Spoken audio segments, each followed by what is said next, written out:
नमस्कार। मैं छत्तीसगढ़ अखबार की तरफ से सुनील कुमार। हमारे YouTube चैनल इंडिया आजकल पर आज मैं इंटरव्यू करने जा रहा हूं वेंकटेश शुक्ला जी को, जो छत्तीसगढ़ के अकलतरा के स्कूलों से पढ़कर पूरी स्कूल की पढ़ाई उनकी छत्तीसगढ़ के अकलतरा में हुई। वहां से निकल कर वो भोपाल के सरकारी इंजीनियरिंग कॉलेज में गए और उसके बाद उन्होंने अमेरिका के बहुत ही प्रतिष्ठित एक university MIT Massachusetts institute of technology, वहां से उन्होंने पढ़ाई की आगे। अभी वो अमेरिका में बसे हुए एक वेंचर कैपिटलिस्ट हैं जिनकी दिलचस्पी बहुत से नए स्टार्टअप्स को भी प्रमोट करने की रहती है। वो टेक्नोलॉजी के मामले में बड़े जानकार हैं, कारोबार के जानकार हैं। भारत में छत्तीसगढ़ सरकार, भारत सरकार के साथ अलग अलग वक्त पर उनका अलग अलग संपर्क रहा है।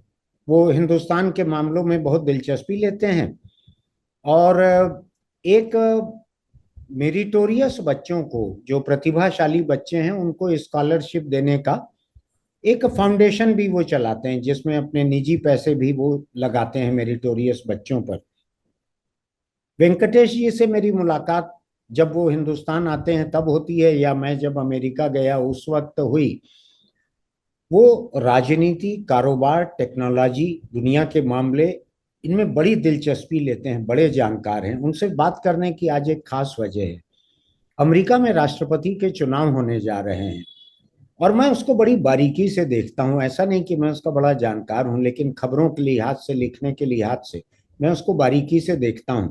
आज की ये बातचीत हम अमेरिका के राष्ट्रपति चुनाव तक सीमित रखेंगे। उनसे बातचीत के 10 अलग अलग मुद्दे हो सकते हैं, लेकिन मैं चाहता हूं कि अमेरिकी राष्ट्रपति चुनाव को एक डीमिस्टिफाई करना हिंदुस्तान के दर्शकों के लिए, हिंदी दर्शकों के लिए, उनके नजरिए से मैं उनसे बातचीत शुरू करता हूं। आगे जो वो कहेंगे उसी से सुनेंगे।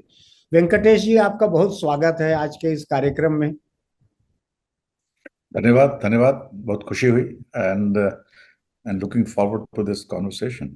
जी वेंकटेश जी, मैं ये समझना, मैं थोड़ा सा एक पॉलिटिकल अंडरस्टैंडिंग के लिए, आप अमेरिका में इतने समय से बसे हुए हैं, आपसे कल जो बातचीत हुई, आप अभी अभी वहां के नागरिक भी बने हैं, बिना नागरिक बने वहां दशकों से आप काम कर रहे थे। क्या आप किसी राजनीतिक दल से वहां जुड़े हुए भी हैं? जो दो दो पार्टियां मेरे ख्याल से प्रमुख हैं वहां पे, रिपब्लिकन पार्टी और डेमोक्रेटिक पार्टी। तो आप किसी एक पार्टी से जुड़े हुए भी हैं औपचारिक रूप से? मैं वहाँ तो ऑफिशियली मैं हूँ, जिसको वहाँ इंडिपेंडेंट कहते हैं, वो हूँ। हाँ। और उसका उसका कारण ये है कि दोनों की दोनों पार्टी में जो है, ऐसे है कि people like me don't have a natural home हाँ। इन अ टू पार्टी सिस्टम। एक हाँ। पार्टी जो है, one party is good for promoting economic growth, हाँ। uh, and another party is good for social justice हाँ। हाँ। and for pulling easy people along. हाँ। But the party that is for economic growth, हाँ। uh, tends to be in a lot of ways very anti-progressive. बिल्कुल। They have very restrictive opinions on abortion.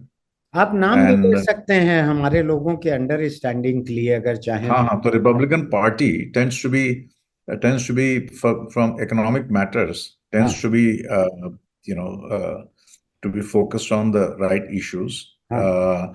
but they have problems, I see, with social issues like abortion. हाँ। The problem with social issues like ensuring that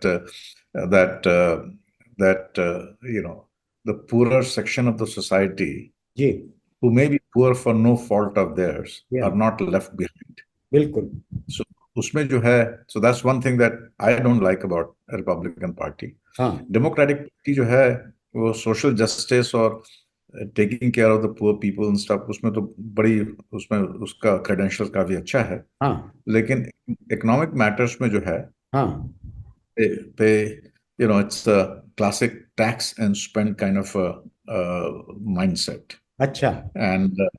And so I think the genius of the American election system is हाँ। कि that the this thing keeps going back and forth between growth and social justice. अच्छा अच्छा। And उससे ये है कि उसका फायदा ये होता है कि पिछले 50 सालों में जो है बाकी सभी वेस्टर्न डेमोक्रेसीज का जो है proportion in the world GDP has come down. हाँ America is the only big successful country हाँ। जिसका proportion has not gone down. धीमी रफ्तार And से लेकिन लगातार बढ़ रहा है। हाँ जी, धीमी रफ्तार से बढ़ रहा है लेकिन लगातार बढ़ रहा है। हाँ लगातार बढ़ रहा है, लगातार हाँ बढ़ रहा है। और हाँ वो जो है उसका, and that is because of this genius of the political system, हाँ where where the two parties are you know at ideologically हाँ they are very distinct from each other, हाँ। and no one has a upper hand, अच्छा। and they keep flipping back and forth. हाँ हाँ, ये नहीं, So कभी ये party जीतती है कभी वो जीतती है, ऐसा चलते रहता है। yes, yes, और yes. मैं तो अभी ये देख रहा था ट्रम्प और उनके जो वाइस प्रेसिडेंट के जो कैंडिडेट हैं उनके साथ के, वो कमला हैरिस को लगातार लेफ्टिस्ट, कम्युनिस्ट, रेडिकल कम्युनिस्ट इस तरह से कह रहे हैं। तो आपको वो तो लगता हमेशा से, नहीं नहीं, रिपब्लिकन पार्टी तो हमेशा डेमोक्रेट्स को ये कहती रही है है? जी जी। कि Kamala Harris is not the new one. They used to say the हाँ सेम थिंग अबाउट ओबामा. हाँ They used to say same thing. Clinton was the only smart guy who positioned himself, we see, in the middle. हाँ But उसके पहले जो जो भी आए हैं और हाँ उसके बाद जो भी आए, every democratic candidate is labeled as a communist and a socialist. Things that's not new. That's a हाँ very standard playbook for Republicans. हाँ। ये And they ji use that to say कि इस तरह की पॉलिसी अडॉप्ट करके ही Europe जो है has become a slow growth economy. हाँ। तो वो यूरोप की स्लो ग्रोथ को वो लेफ्ट पॉलिसीज पे ब्लेम करते हैं वो। Right, अच्छा। right. मैं ये समझना चाहता हूं कि आप जैसे हिंदुस्तान से वहां गए हुए हैं, और मुझको लगता है अमेरिका, जिसको हम एक मेल्टिंग पॉट की तरह मानते हैं, पूरी दुनिया से लोग वहां गए हुए हैं। वोटर्स का एक बड़ा सेक्शन जो है ऐसे लोगों का है जो या तो अमेरिका में पैदा नहीं हुए हैं या जिनके पेरेंट्स अमेरिका में पैदा नहीं हुए हैं।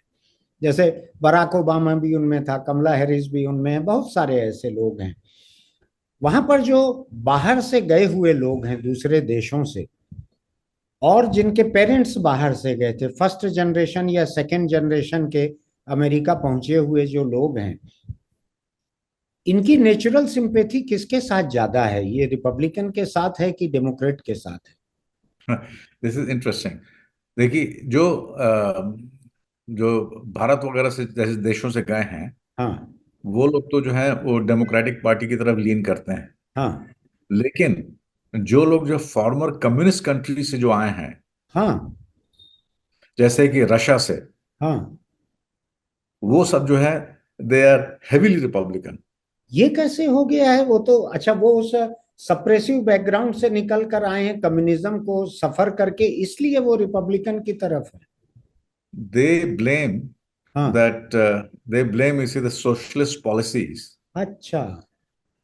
And what they are afraid of is कि अगर इस पे चेक नहीं लगा तो Democratic Party will become more and more socialist.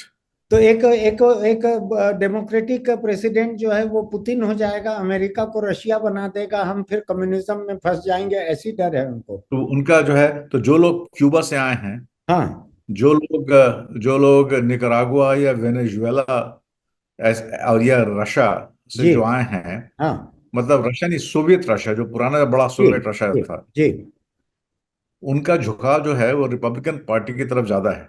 अच्छा। जो विच wants much much lower regulation, हाँ much smaller role of the government in the economy and हाँ the society, हाँ and and focus on growth.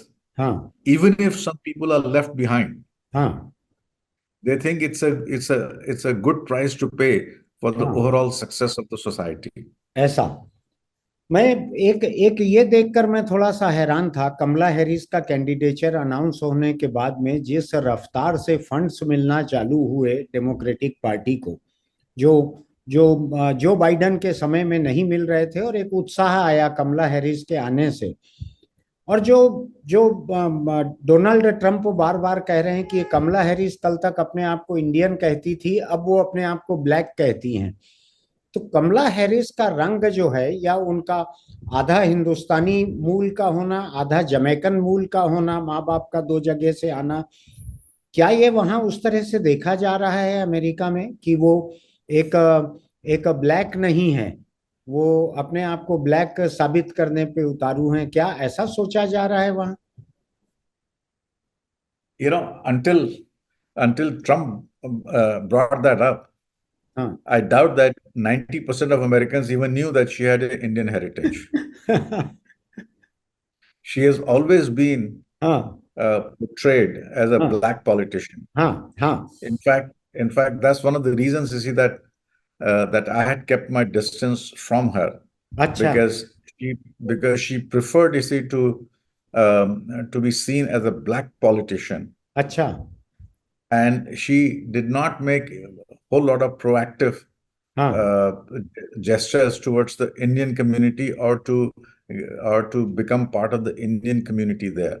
अच्छा। लेकिन मैं जो जानता हूँ वेंकटेश जी, कि कमला हैरिस की माँ बर्कले यूनिवर्सिटी में पढ़ने के लिए गई थी, और कमला हैरिस का बचपन जो है वो बच्चा गाड़ी में माँ लेके जाती थी, माँ बाप लेके जाते थे वहाँ ब्लैक मूवमेंट्स में और सिविल राइट्स मूवमेंट्स में जाते थे, लेकर उनको पॉलिटिकल डिमॉन्स्ट्रेशन में।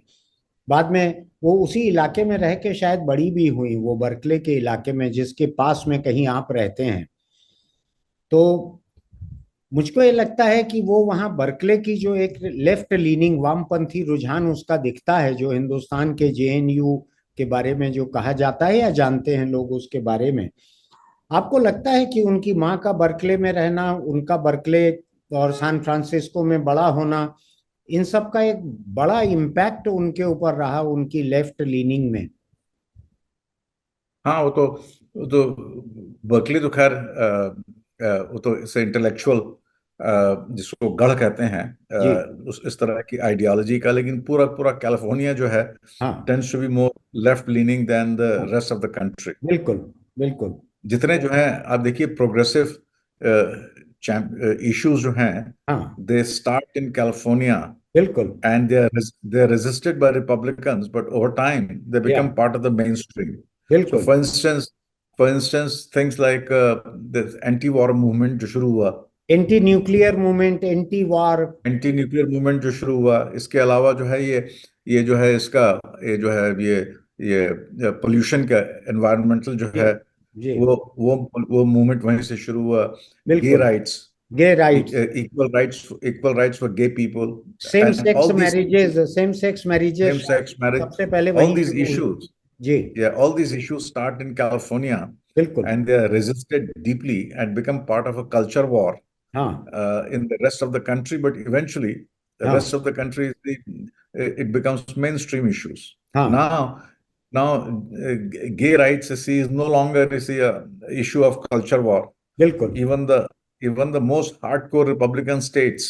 It is accepted to some or more extent. Yes. So anyone who has grown up in California, हाँ is chances are, and especially who have been successful in California politics, जी by definition, you are जी to the left of the mainstream in जी United States. जी। And Berkeley happens to be the intellectual, is the saying, foundation of this movement. बिल्कुल बिल्कुल। मैं आप आपके आपकी मेहमान नवाजी में वहाँ वहाँ मैं बर्कले यूनिवर्सिटी में आया था, और मैंने देखा था कि किस तरह से एक सेमिनार जिसमें हम लोग पहुंचे थे, उसमें हमारे दोस्त और छत्तीसगढ़ के उस समय के डीजीपी विश्व रंजन के खिलाफ जितना डिमॉन्स्ट्रेशन स्टूडेंट्स ने किया था बर्कले यूनिवर्सिटी में, आप भी मौजूद थे वहां पर।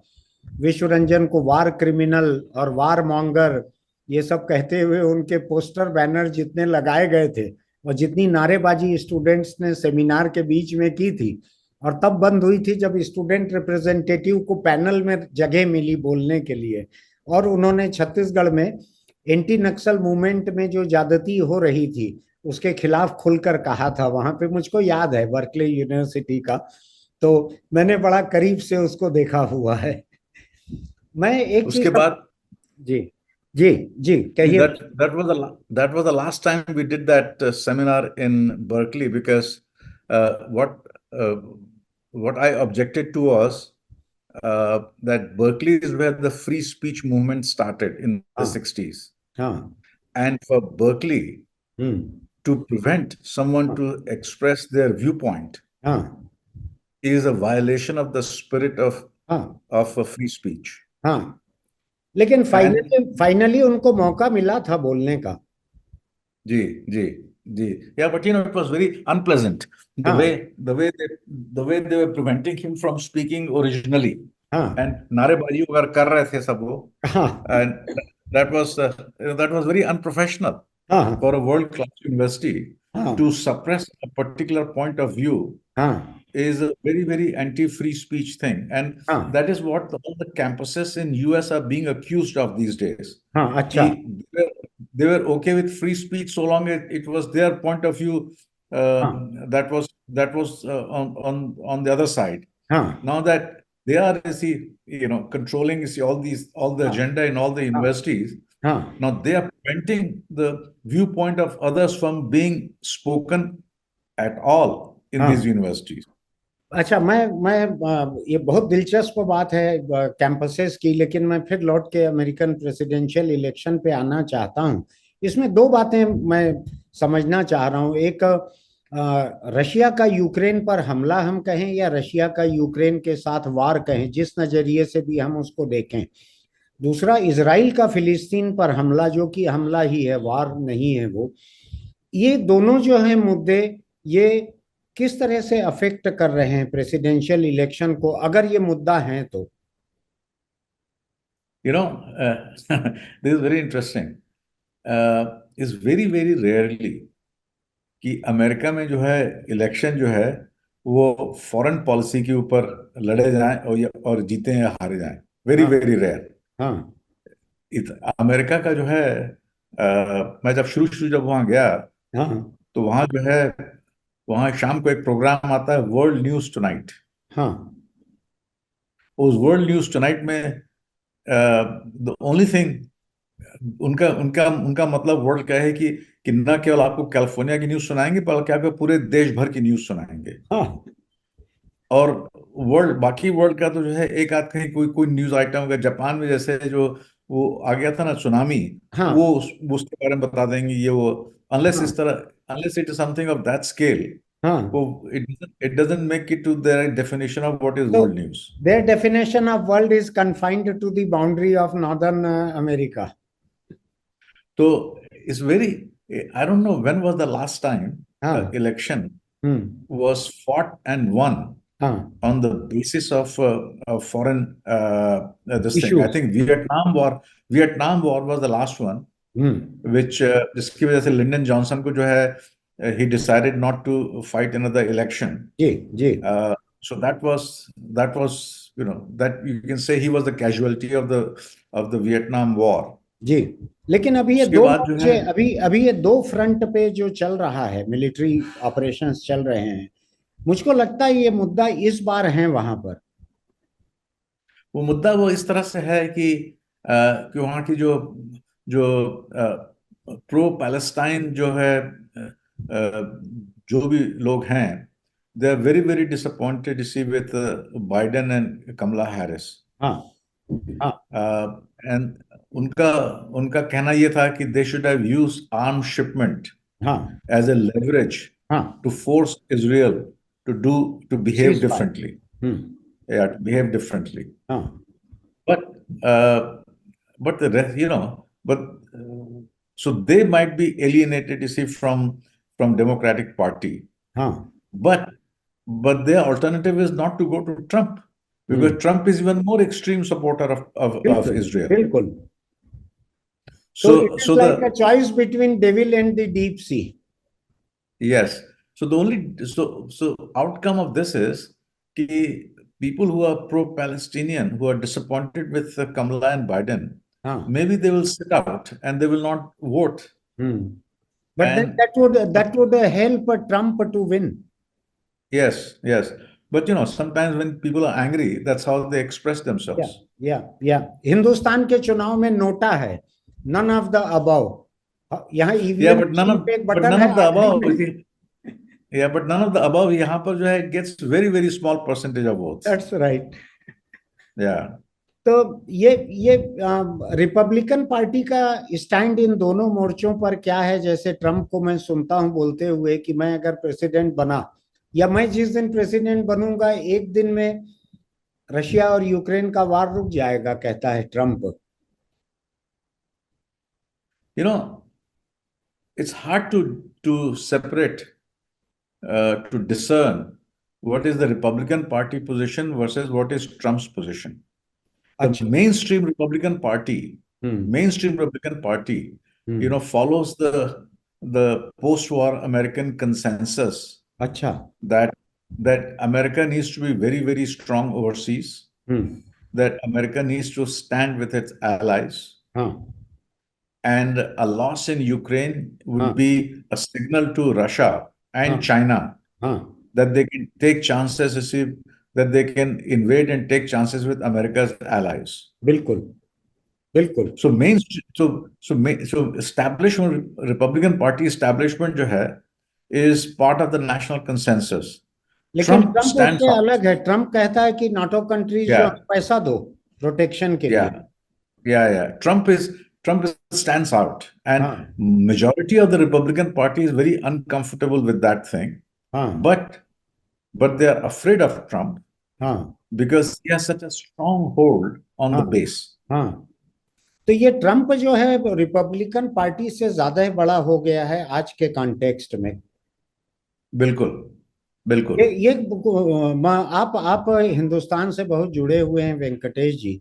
ये कुछ उसी तरह का है क्या कि जैसे मोदी बीजेपी से बड़े हो गए हैं आज? Yeah, I don't know if it's the exact comparison उसका जो है वो संभव है, हम्म। because Modi's ideology is no different hmm. from BJP's or RSS ideology. हाँ। Ideologically, he is not different from any of them. हाँ, ये आप ठीक कह रहे हैं। लेकिन जबकि बड़े वहां हो गए ट्रम्प हैं, लेकिन बड़े हो गए हैं पार्टी से। हाँ, लेकिन जो वहां जो है वो ट्रम्प की आइडियोलॉजी जो है हम्म। is as a fundamental variance हाँ। with the traditional Republican Party ideology. हम्म। अच्छा। At a fundamental, इसीलिए आपने देखा होगा कि अभी जो है 111 सीनियर रिपब्लिकन्स जो थे हाँ। who have experience in the government, हाँ। including former secretaries of state, former secretaries of defense, हाँ। and former vice president. हाँ। All these people, you see, have come out against Trump and the Republican Party. हाँ। हाँ। And these are all lifelong Republicans. आपको Trump के पहले इतना extremist कोई और याद पड़ रहा है क्या हाल फिलहाल में? उसके पहले जो एक्सट्रीमिस्ट होते थे रिपब्लिकन पार्टी के, they hmm. Used to lose. Hmm. ये They wing never went very ये far. पिछला पिछला चुनाव जीत चुका है अपना एक चुनाव। But what has changed in the Republican Party is that there is a constituency which was alienated from mainstream Republicans. Hmm. The elites and the establishment Republicans, hmm. they had over time lost touch, you see, with the relatively undereducated, hmm. white male hmm. factory workers hmm. who lost their jobs, you see, हाँ। as the World Trade Organization में China को जो लेके आया, हाँ। and China, I see, basically hollowed out American manufacturing, बिल्कुल। बिल्कुल। and the parties, Republican Party people were, the grassroots people were very, very upset हाँ। that this establishment Republicans हाँ। kept talking about free trade and open borders and all of those kind of things. Ji. And they were insensitive to the plight of the average white American. हाँ, हम थोड़ा सा democratic party की बात करें वेंकटेश जी, अभी तक हम नहीं कर पाए हैं। डेमोक्रेटिक पार्टी में कमला हैरिस के कैंडिडेचर को कोई चैलेंज तो नहीं हुआ जब जो बाइडन ने अपना नाम वापस ले लिया और कमला हैरिस को सपोर्ट किया, तो कमला हैरिस को किसी ने चैलेंज नहीं किया। कमला हैरिस की पर्सनालिटी को लेके क्या वहां पे पॉजिटिव और नेगेटिव देखा जा रहा है? आप क्या देखते हैं? I myself was not very excited about her initially. Hmm. Uh, but she has been a revelation as a candidate, for president. She, Hmm. she bombed out very quickly. या But maybe, see, the time in the White House has transformed her, hmm or the you know, or see the massive support of establishment gave her, you see, the security hmm to reveal who she actually is, ji and she's comfortable hmm and confident in her positions now. Hmm And earlier on, she was pandering more, you see, to the left wing of her party, हाँ and maybe that's the repositioning that hmm has been highly successful, because as a president you cannot be seen to be beholden to the extreme left wing of your party. हाँ No one has won an election.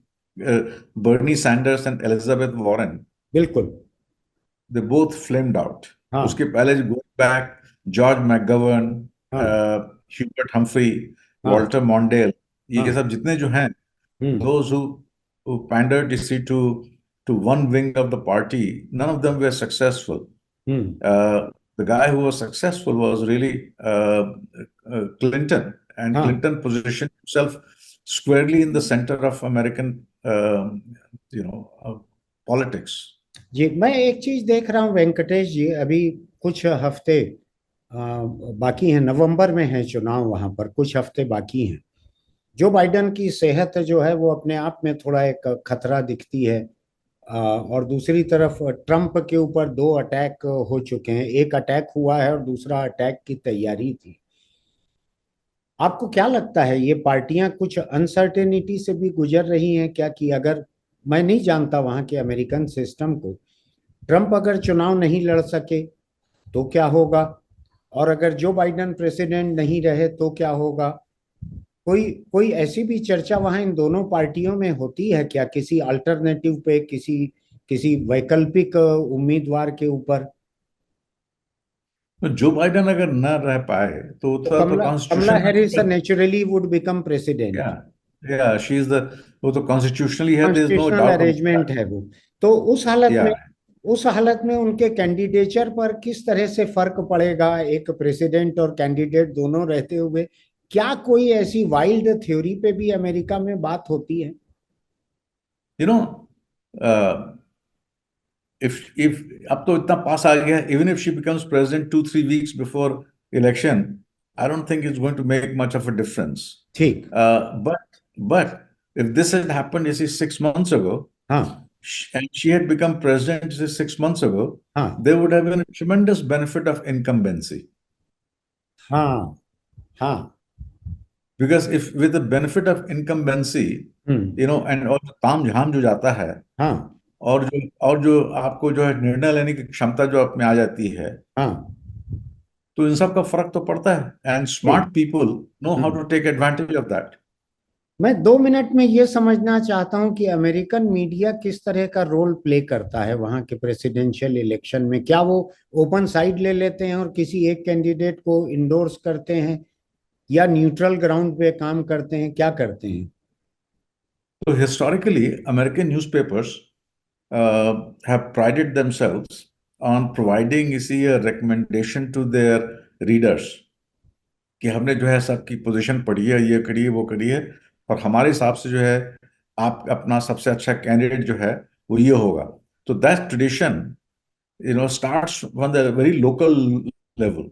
Local newspaper जो है city council के election में जो है, they come out with a recommendation before election saying कि issues पे हमने डिस्कस किया, दोनों कैंडिडेट से ये है वो है, और हमारे हिसाब से सबसे बढ़िया कैंडिडेट ये है. तो they take a side They always take a side, but they profess to take that side based on objective evaluation of the candidate's positions. Fair enough But in general, what has happened is that over time, the college educated people have migrated more and more towards Democrats. अच्छा And this is the constituency that reads newspapers. अच्छा So the newspapers in general have हाँ, tended to reflect more and more of the democratic viewpoint. ऐसा ऐसा। और television?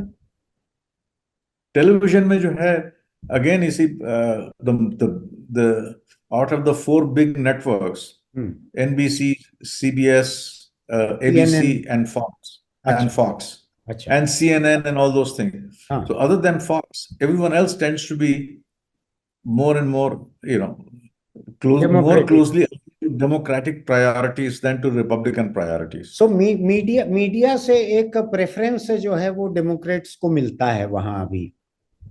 Yes, in fact, the Republican candidates, a lot of Republican candidates, you see, have run their entire platform on hmm running against the mainstream media. अच्छा अच्छा। एक मेरे पास आखिरी के 2 minute हैं वेंकटेश जी, मैं ये जानना चाहता हूँ, क्या ये कॉमन है वहां पे आपके जैसे लोगों के लिए कि अपने पॉलिटिकल प्रेफरेंस को उजागर करना कि आप इस चुनाव में किसको वोट देने जा रहे हैं और क्यों देने जा रहे हैं, अगर मैं पूछूं तो? उसकी कोई चॉइस नहीं है। If you like some candidate और आपने हाँ उनको पैसा दिया है, हाँ। so that is, you can search on Google, मैं किसने आप किसको अच्छा पैसा दिया। अच्छा, नहीं मैं आपसे जानना चाहता हूं, आप इस बार किसको किसको आपने चंदा दिया है, किसको वोट देंगे और क्यों देंगे? तो पहले जो है, मैं रिपब्लिकन पार्टी में, between Biden and Republicans, I preferred Nikki Haley. अच्छा in fact I was the first one in Silicon Valley to organise a fund raiser for Nikki Haley. अच्छा I thought between Biden and Nikki Haley is a much stronger candidate. अच्छा। Plus, I have some bias towards candidates of Indian origin. हाँ हाँ So I was supporter of Nikki Haley. It's very widely known. आप तो हाँ Google search वगैरह में पता चल जाएगा. हाँ But after she dropped out, हाँ। I cannot support Trump. अच्छा। He's a he's a he has a deep character issues. या And I just cannot see myself, you see, supporting, you see, a person like ji ji. Trump, and his positions on gun control, his positions on abortion, हाँ uh, his positions on Ukraine. हाँ All these are very, very unacceptable to me. हाँ हाँ। Good to hear. So yeah, so given all these things, as democracy is always choosing between lesser of the two evils. That's right. So I'm for Usha. I'm not for Usha. I'm sorry. I'm for Kamala. हाँ, आप उनकी mother का नाम शायद ले रहे थे। नहीं नहीं नहीं, हाँ, उसका जो है वाइस प्रेसिडेंट कैंडिडेट जो है रिपब्लिकन पार्टी का, उसकी उनकी वाइफ का वाइफ, नाम है उषा। उनकी वाइफ का नाम है, राइट राइट। तो देखिए, इंडियंस जो है वो इतने सफल हुए हैं हाँ कि चाहे कोई भी पार्टी इलेक्शन जीते, हाँ। There will be an Indian woman in the White House. ऐसा ना? That is good to hear. And इस बार अगर कमला हैरिस जीतती है, हाँ, तो इट्स वेरी हाईली लाइकली कि the next presidential election will be between two Indian women, Kamala versus Nikki Haley. ऐसा ऐसा। निकी निकी हेली की उम्र अभी साथ देगी अगले चुनाव तक उनका। She is only 53 year old। ठीक ठीक ठीक। तो ये अगला चुनाव जो है, अगर कमला हैरिस जीतती है, तो अगला चुनाव would be between Kamala and Nikki हाँ, हेली। बहुत बढ़िया बहुत बढ़िया। पंजाब और तमिलनाडु के बीच में मैच होगा इस तरह That's का। right. वेंकटेश जी, बहुत बहुत खुशी हुई आपसे बात करके। ये बातचीत बड़ी लंबी चल सकती थी, but like every other good thing it has to end somewhere. आपने इतना समय निकाला, मुझको बड़ा अच्छा लगा। अगली बार जब आप आएंगे हिंदुस्तान, आप चुनाव के पहले एक बार आने वाले हैं ना यहाँ पर? चुनाव के बाद आऊंगा, मैं आ रहा हूँ नवंबर के चुनाव के बाद आऊंगा, नवंबर में। चलिए, उस समय हम आपसे नई सरकार, नए प्रेसिडेंट के बारे में बात करेंगे, और होगा तो आप जब कैलिफोर्निया पहुंच जाएंगे उस समय एक बार जूम पर आपसे और बात करेंगे। नमस्कार। बहुत बहुत शुक्रिया। Thank you. Thank you.